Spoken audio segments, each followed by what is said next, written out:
Bienvenue. Aujourd'hui, on se penche sur un enjeu qui coûte pas mal cher à nos entreprises manufacturières ici au Québec. La variabilité industrielle. Mmh. On parle quand même potentiellement de 5 à 15 du chiffre d'affaires qui s'envole à cause de ça. C'est majeur. Ben oui, tout à fait. C'est un chiffre qui fait réfléchir, c'est sûr.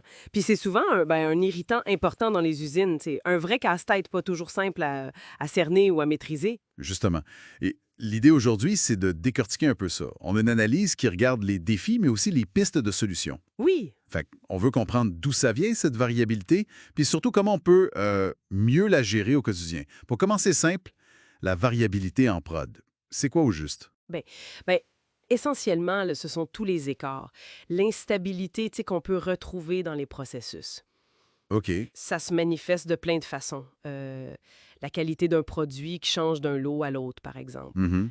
Ou des paramètres sur une machine qui bougent tout seul, on ne sait pas trop pourquoi. Des pièces non conformes qui reviennent tout le temps.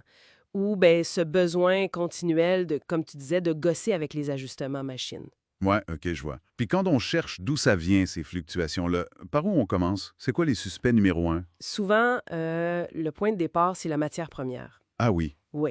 Un exemple concret, dans les plastiques, une variation de, mettons, juste 2 dans la viscosité de la résine, ça peut causer jusqu'à 8 de rebais. 8 c'est énorme. C'est énorme. Puis ça, c'est sans compter les coûts cachés, tu sais, genre 2 à 5 du coût de la matière, juste parce que les lots sont pas pareils. L'homogénéité, la fluidité, même le taux d'humidité, c'est vraiment critique. Bon exemple. Après la matière, qu'est-ce qui vient ensuite? Les équipements, j'imagine. Certainement, l'usure normale des machines, c'est un gros facteur. Oui. Prenons la métallurgie. On peut perdre en moyenne 0,01 mm de précision pour chaque 100 heures d'utilisation d'un outil. Ça paraît pas gros, mais Ça paraît pas gros, mais ça s'accumule vite. Puis ça vient de l'usure mécanique, bien sûr, mais aussi des vibrations, de la chaleur qui est dégagée ou d'un petit désalignement qui s'installe tranquillement. OK. Et l'usine elle-même. L'environnement de travail, s'ajoute-tu là-dedans la température, l'humidité ambiante? Absolument. L'environnement, ça a un impact direct. Souvent, on le sous-estime. Mhm. Une différence de 5 degrés Celsius, ça peut faire varier la dimension d'une pièce en métal de 0,05 Ah ouais, quand même. Dans le papier, l'humidité, ça peut faire varier les dimensions jusqu'à 2 Même les vibrations d'une autre machine à côté, ça peut affecter la précision. C'est vraiment un ensemble de facteurs, tu sais, qui s'influencent. On voit mieux les sources possibles. Bon, maintenant, comment on gère ça?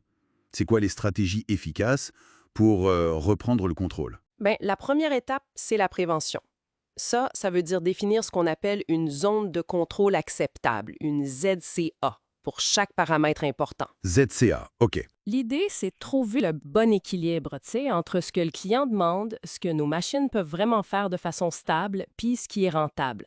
Il faut que cette zone soit claire, mesurable, réaliste, puis connue de tout le monde. Elle est basée sur les specs du client, les capacités machines, puis les normes, genre ISO. D'accord. Puis une fois qu'on a défini ces limites-là, comment on fait pour être sûr qu'on reste dedans? C'est là que le suivi puis le contrôle en continu embarquent. Les systèmes MES, tu sais, les Manufacturing Execution System. Oui, les MES. Exact. Ces logiciels qui suivent en temps réel ce qui se passe sur le plancher, ils sont vraiment précieux pour ça. Ils collectent les données, surveillent les tendances, puis ils peuvent lancer des alertes si on commence à déraper. Mhm. On voit de belles réussites avec ça, notamment dans l'aérospatiale, puis aussi respecter des normes comme ISO 9001 ou IATF 1699 pour l'automobile, ça aide à structurer toute cette surveillance. Est-ce qu'on peut même aller plus loin? Essayer d'anticiper les problèmes avant qu'ils arrivent? Oui, et c'est là que ça devient vraiment intéressant avec l'anticipation et l'optimisation. On peut faire de la surveillance prédictive, en gros, analyser les tendances passées pour voir venir les dérives. OK. Et ça, c'est un terrain de jeu parfait pour l'intelligence artificielle.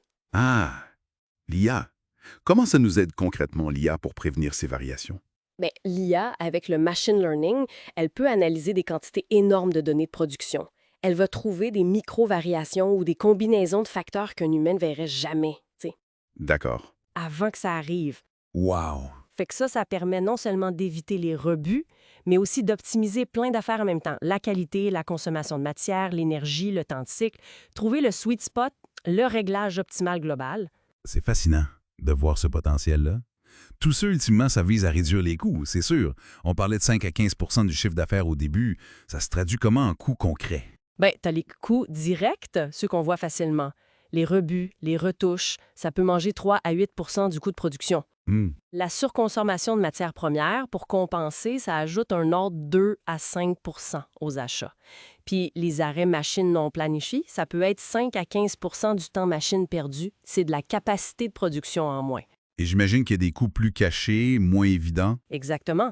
Et ils sont souvent importants, ceux-là. Pense au stock tampon qu'on garde au cas où, ça immobilise l'argent. Oui. La perte de confiance d'un client si la qualité n'est pas constante, la complexité qu'on ajoute dans les processus pour essayer de contourner les problèmes, ou même juste l'impact sur le moral des équipes qui passent leur temps à éteindre des feux au lieu d'améliorer. Ça montre bien l'ampleur du problème.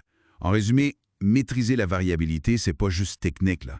C'est un levier stratégique pour rester compétitif. Tout à fait. Une approche structurée qui combine des ECA clairs, des outils comme les MES, le respect des normes, puis l'intégration progressive de l'IA, ça peut vraiment réduire cette variabilité de 30 voire 50 Quand même. Oui, les entreprises qui performent le mieux, elles visent des coûts de non-qualité sous les 2 puis une satisfaction client au-dessus de 95 C'est faisable.